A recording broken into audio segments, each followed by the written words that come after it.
There was only one sleeping room, so he let the alien girl in. Next was unexpected. The snow on Talver 9 didn't fall so much as descend with malice, like a planetary mood swinging through a breakdown. Theo Callahan had long since stopped trying to keep the white stuff out of his boots. At this point, he was convinced the snow wanted in. It crept into his socks, down his collar, finding unspeakable crevices that no ice should ever discover. 3 days into being stranded after his shuttle burst open like a piñata across the icy wasteland, Theo had learned 3 things. Snowdrifts could be carnivorous. Talvaran birds laughed like dying vacuum cleaners, and he really hated alien moons. The daylight here was faint. Talver 9 orbited a dying gas giant whose rays barely licked the horizon. His food was dwindling, and he'd started arguing with his own boots for making squelching sounds on purpose. What he got instead of rescue was a blue-skinned warrior bleeding from the shoulder and aiming a spear at his neck. "Okay, hey, whoa, I come in peace," he said, arms raised in the universal position of "please don't stab me. I bruise easily." The alien woman didn't blink. She was tall, muscular, with long ears that swept back like a wind-blown crown. Yellow, hair, wild and knotted, framed sharp cheekbones and eyes that gleamed like frost under starlight. Her armor was half torn, marked with strange silver glyphs and streaked with ice and blood. She growled a phrase in a language that sounded like 2 glaciers making out angrily. "Sorry," Theo muttered. "My alien dialects are limited to food wrappers and tourist warnings." She stepped forward, clearly unimpressed. Theo instinctively backed up, his heel catching a ridge, and he sat down hard in the snow. The spear lowered. "An inch. I'm human," he tried, patting his chest. "Human. Crash. Boom. Snow. Cold." The alien woman tilted her head, ears twitching.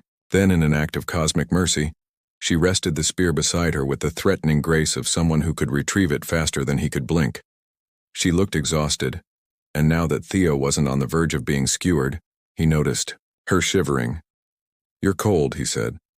"Well, welcome to the club. We've got jackets and frostbite." She stared blankly. He sighed and tapped his chest again. "Theodore, that's me. T-H-E-O. You?" No answer. Just a grimace as she slumped to one knee, clutching her wounded shoulder. Bright indigo blood soaked the snow. Whoa, okay, don't pass out." He rifled through his pack. 1 thermal blanket, some high-calorie rations, and a bottle of purified water. Hesitating only a moment, he approached her. She tensed but didn't raise the spear. Gently, he wrapped the blanket around her shoulders and offered a ration bar. She sniffed it, scowled, then bit into it like it had personally insulted her ancestors. "Good. See? Food. We're bonding." As Talver night fell, longer than a soap opera finale, they set up camp inside a wrecked cargo container Theo had found earlier, half buried in a snowbank. It was just large enough to shield them from the biting wind. Inside, they crouched close, surrounded by scattered survival gear, blinking LEDs, and the ambient groan of metal contracting in the cold. Theo stared at his sleeping bag, then at the alien woman who sat across from him, arms wrapped tightly around herself. Her ears drooped slightly, her eyes half-lidded from fatigue and pain. Her armor was efficient but far from warm. He cleared his throat. "Okay, this is going to sound weird, but you want to share the sleeping bag?" She looked at him like he'd just asked her to eat his spleen. "I'm not suggesting anything weird, all right? Just look, hypothermia doesn't care how awkward this is. I'm warm, you're not. Either we become reluctant spoon buddies or we both freeze our various limbs off." There was a long silence, punctuated by a distant howl that Theo really hoped was the wind. Finally, with a grumble that might have been a curse, the alien woman crawled over. She hesitated for a moment, then slid into the bag beside him. It was an extremely tight fit. "Yep, cozy. Real cozy," he muttered, face smooshed into her shoulder. "This is exactly how I imagined my career in space going." She shifted uncomfortably, jabbing him in the ribs with an elbow. He retaliated by accidentally kneeing her in the shin. A slapstick tussle ensued until they found a grudging configuration that didn't involve mutual bruising. Somewhere in the awkward stillness, he heard her mutter something, a single word. "Did you just say something?" She repeated it, pointing at herself. "Zakaler." He blinked. "Zuka. You know what? I'm going to call you Z." A huff of air escaped her. It might have been a laugh or a snort of contempt. Hard to say with aliens, the cold howled outside and the metal container rattled with ghost winds. Theo felt a strange sense of peace. Here he was, wedged into a glorified tin coffin on a frozen moon, cuddling with an alien warrior he'd met under the threat of impalement. And yet, he wasn't alone. He closed his eyes and mumbled, "Just don't stab me in your sleep." Z didn't reply, but her elbow stopped digging into his ribs. Progress. By morning, Theo was no longer sure where he ended and Z began. At some point in the freezing, pitch-black hours of Talver night, the sleeping bag had turned into a full-contact wrestling ring. Say, for her part, had apparently never heard of personal space. Or she simply didn't care, judging by the way she now sprawled across half of him, mouth slightly open, breathing with the soft growl of a cat, dreaming about something it intended to murder. He lay there for a moment, trying not to panic, crying. He was alive, that was something. His extremities weren't frostbitten, also a win. And the alien warrior woman currently using him as a body pillow hadn't stabbed him in his sleep. Truly, it was a new day full of miracles. Then Z stirred, snorted, softly, and opened one golden eye. Theo smiled weakly. "Good morning, sunshine." She blinked once, slowly, then shoved him off her with exactly the tenderness of someone flipping a couch cushion. Theo hit the wall of the container with a grunt.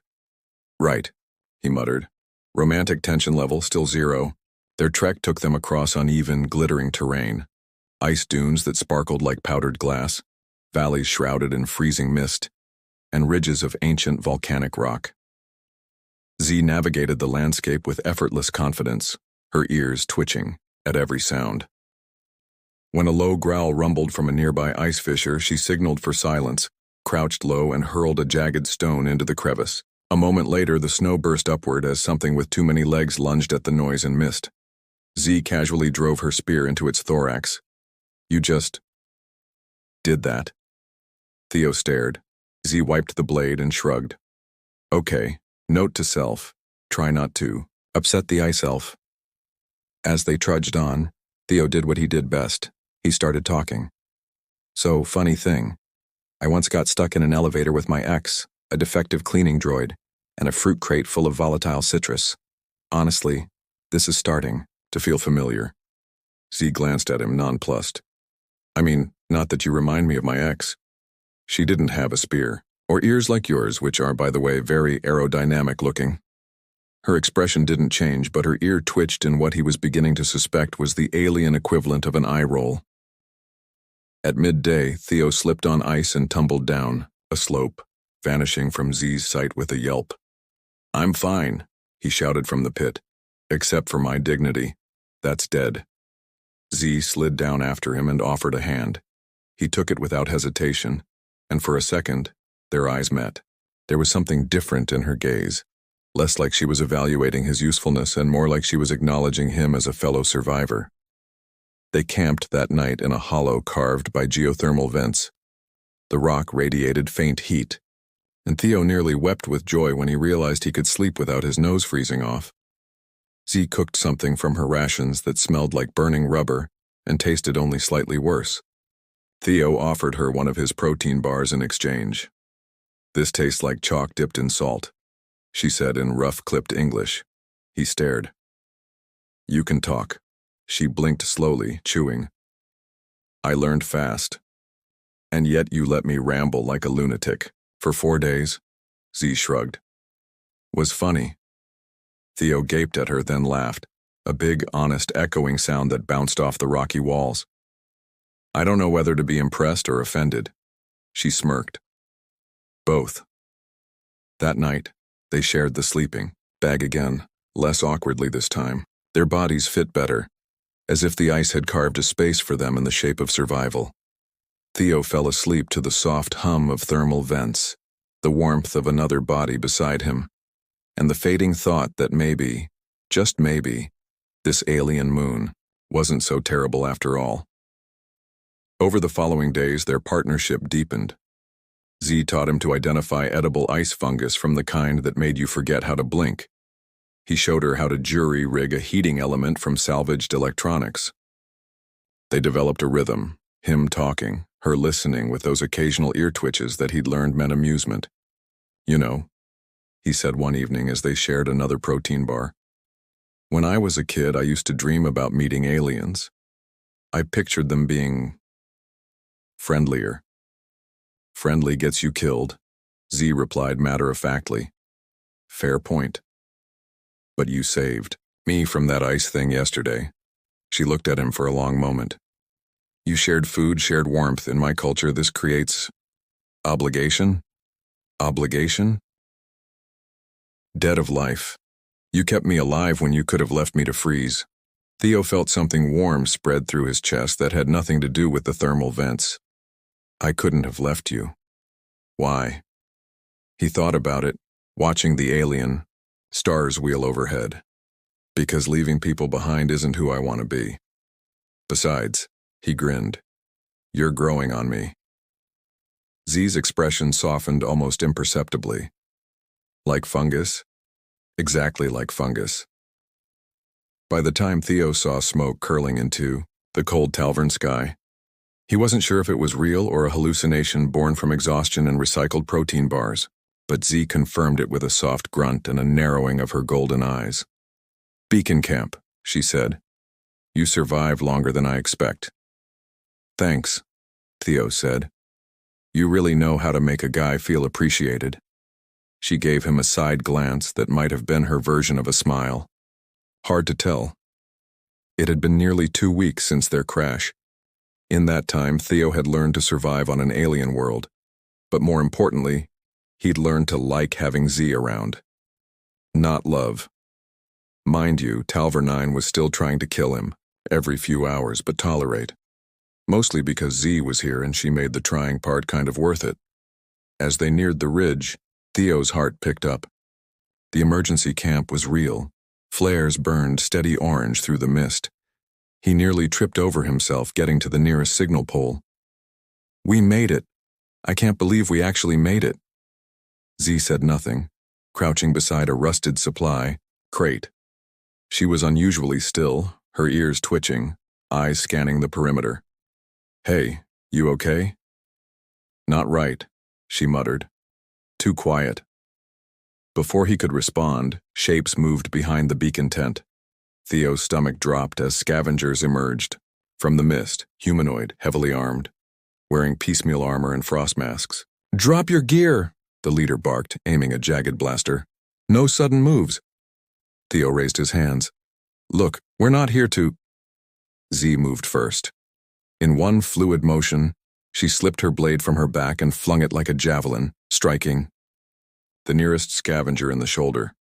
Theo dropped flat as plasma hissed past his ear. What followed was chaos. Z moving like liquid fury, Theo scrambling for cover.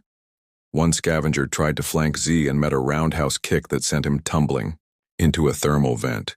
Another aimed for Theo, and in a burst of what he'd later call either bravery or absolute stupidity, he hurled a ration tin at the guy's head. It missed, but it was distracting enough for Z to handle the rest. Minutes later, the remaining scavengers limped away, dragging their wounded. Z stood in the center of it all, panting slightly, blood on her cheek and fire in her eyes. "Remind me never to steal your snacks," Theo said. Z wiped her blade clean. "Weak fighters. Not worth the heat they waste." "You know, I think you're rubbing off on me. I just tried to fight someone with a food can." "You're improving," she said, and Theo could swear there was pride in her voice. They spent the next few hours reactivating the beacon and accessing what was left of the emergency cache, medical supplies, food, a functioning comm unit. Theo nearly kissed it when he got it online. Within minutes, he had a signal out. A ship from a nearby colony responded. "Rescue ETA, 18 hours. They were going home. That night, they sat around a proper heating unit, drinking something warm and vaguely fruity from a rehydration pouch. Theo leaned back against the supply crate, watching the mist dance around the glow of the beacon tower. "You know," he said, "when I first offered you the sleeping bag, I thought you might stab me." Z sipped her drink. "Still might." "Ah, romantic to the end." There was a pause. Then she said more quietly, "You are strange. But you are also strong. Not just body, heart." Theo looked at her, really looked at her. "You're not so bad yourself. Fierce, wise, kind of terrifying." "Good," she said. "Fear keeps humans respectful." They both laughed. It was a rare thing, but when Zeed laughed, it was deep and sudden, like a landslide breaking loose from inside her. Theo could have sworn the air got a little warmer when she did. Eventually, the conversation slowed. They watched the stars, sharp and blue above the ice. Talver 9, for all its dangers, had its beauty, and in a strange way it had given him something no place else had. Connection to someone completely different, someone who challenged him, annoyed him, protected him, and who let him do the same in return. When the rescue ship came the next day, its landing thrusters kicking up blizzards, Theo turned to Z. "They'll want to debrief us, probably quarantine, maybe psychological evaluations." She nodded. "I don't like questions." He grinned. "We can make something up. You crashed your ship. I saved your life using only duct tape and charm. We fell madly in love, yada yada. You have much confidence. You shared a sleeping bag with me. That's a universal sign of trust. Or desperation." They boarded together. The ship lifted off, Talver 9 shrinking below, its frozen planes folding into mist and light. Theo looked out the window as the stars stretched across the view, feeling different. Changed. He had survived an alien moon, made a friend, maybe something more, and learned that humanity wasn't just something you brought from Earth. Sometimes you found it in the unlikeliest places, in a cold cave under strange skies, next to someone who once considered eating you. "Z?" he asked as the ship sailed into the stars. She turned, long-eared, head tilted, brow arched. "Thanks for not stabbing me that first night." She gave a small, serious nod. "Was close." Theo smiled. "Next time I'm bringing 2 sleeping bags." She didn't answer, but the way her eyes softened said enough. The end.